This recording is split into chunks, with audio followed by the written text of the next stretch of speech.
Welcome back, guys. This week we're talking about entitlement, an affliction, a psychological, maladaptive way of being that affects, let's just say, every millennial, myself included.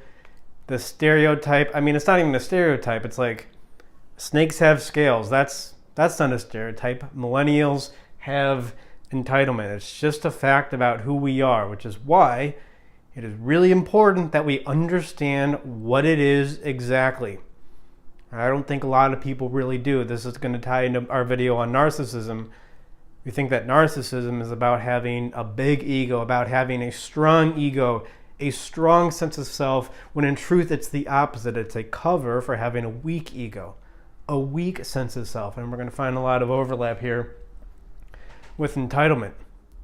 The first thing, though, is what even is entitlement? Do we even know what it is? I'll define it as when expectations don't meet, when reality doesn't meet expectations, and instead of asking ourselves, what could we do? What do we need to learn?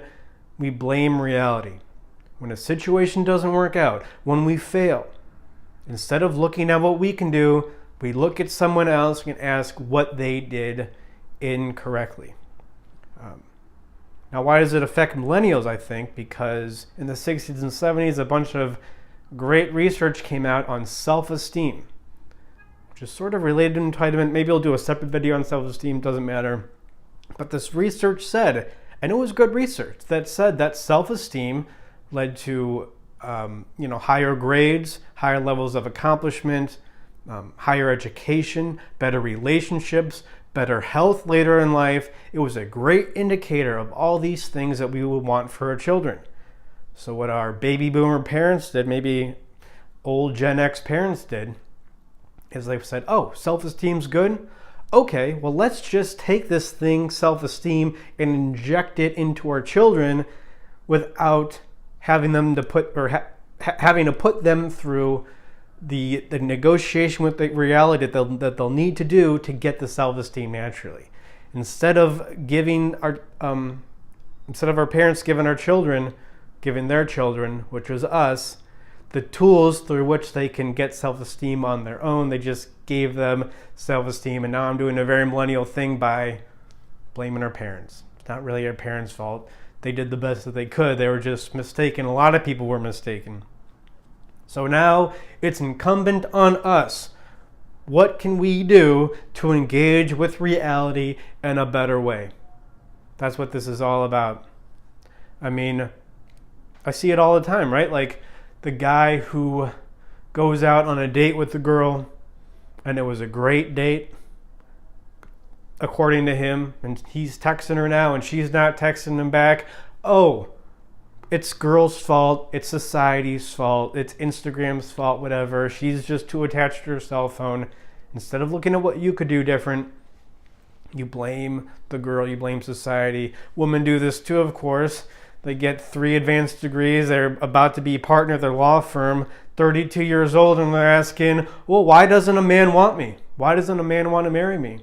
Oh, it must be men's fault. They're too weak, they can't handle a strong, assertive woman. Now it's because you're old and you're married to your job. But losing weight, we do all we can to lose weight, and we don't lose the weight, and we blame it on something else outside. Oh, it's the poisonous environment. Oh, I'm just stocky, or I have some sort of metabolism problem. All instances of entitlement. Instead of looking at ourselves, what more do we need to learn? And that's a great opposite. The antonym of entitlement.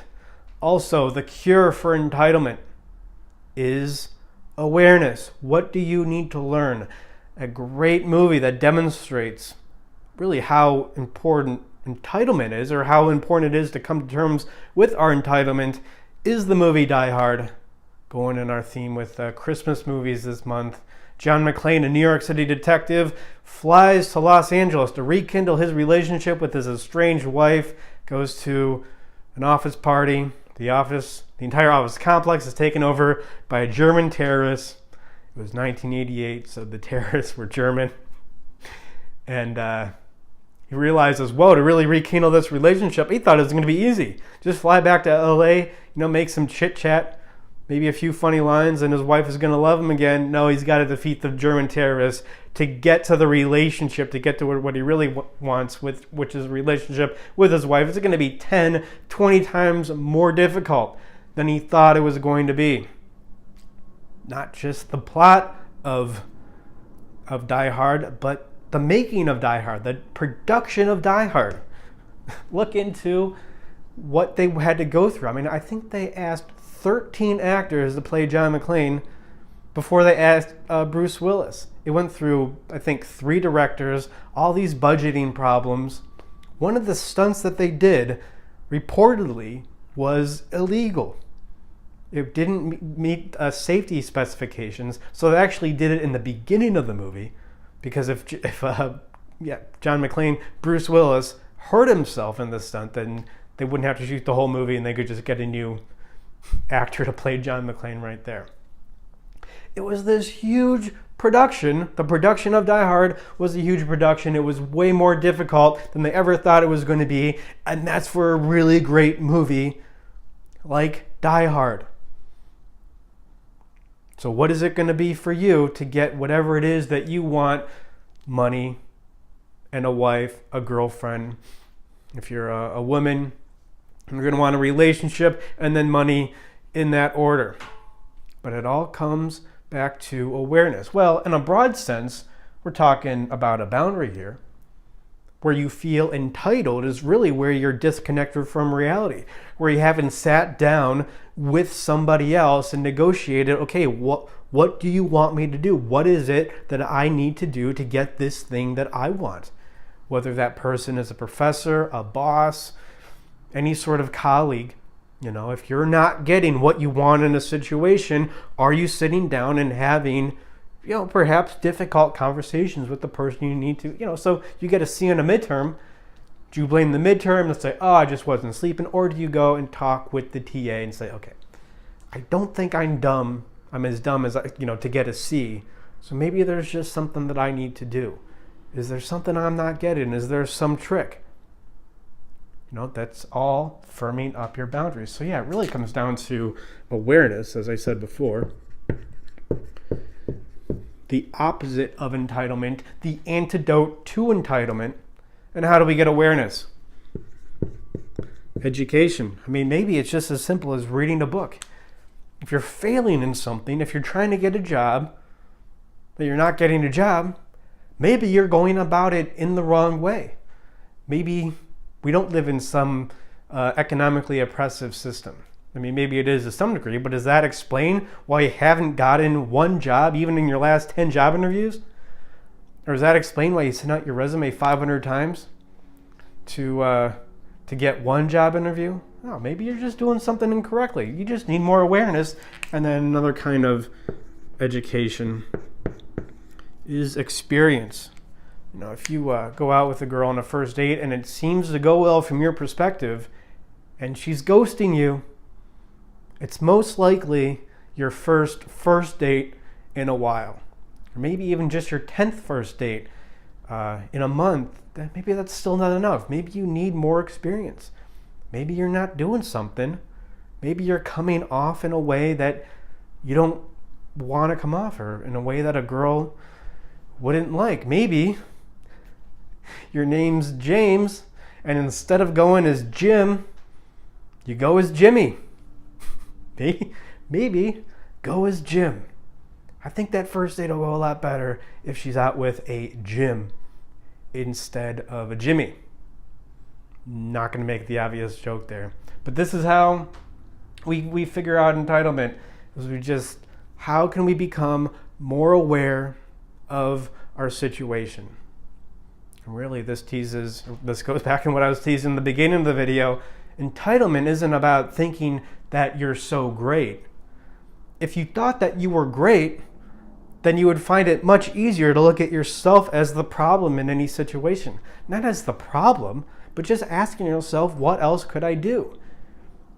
Ultimately, millennials, because we are just given the end result of self-esteem, as represented by the participation award, instead of the mechanisms, the cause of self-esteem, which is, work, determination, being committed to something, maybe even setting some sort of goal or intention for ourselves, staying in one or maybe two lanes. Instead of doing all that, we just got the hit of self-esteem. And that's when this becomes really insidious because, just to reiterate, if we don't understand this, you will find that the blaming, the being a victim, all the things that are encompassed by entitlement, you will find that more gratifying than whatever good feelings we get as the result of the success. And that's the really pernicious, insidious nature of maybe not just entitlement, but any sort of neuroticism. But entitlement, again, it's not because we're not entitled because we think we're great. We're entitled because we have a premonition, not a premonition, we have a sense that, hey, maybe we're not as great as our parents made us out to be. Maybe we're not as great as all those participation trophies on the wall indicate us to be. And this is exemplified by, when we get a C on a midterm, we just complain about it and say, oh, well, I was tired, or, oh, I'll do better on the next one. We do that instead of talking with the TA because deep down we're afraid that we might find something out about ourselves in talking with the TA. We don't have a sense of self, and that is what causes entitlement ultimately. Thank you for watching, guys. Like and subscribe. Tell a friend. Have conversations, specifically difficult conversations. Conversations you are afraid to have. I know when I say that, 3 pop into your mind. Go look at those conversations. Figure out what you need to bring up. Figure out what it is about yourself that you're hiding. And then you'll see when things aren't working out, when you are failing in life, you don't need success. What you really need is awareness.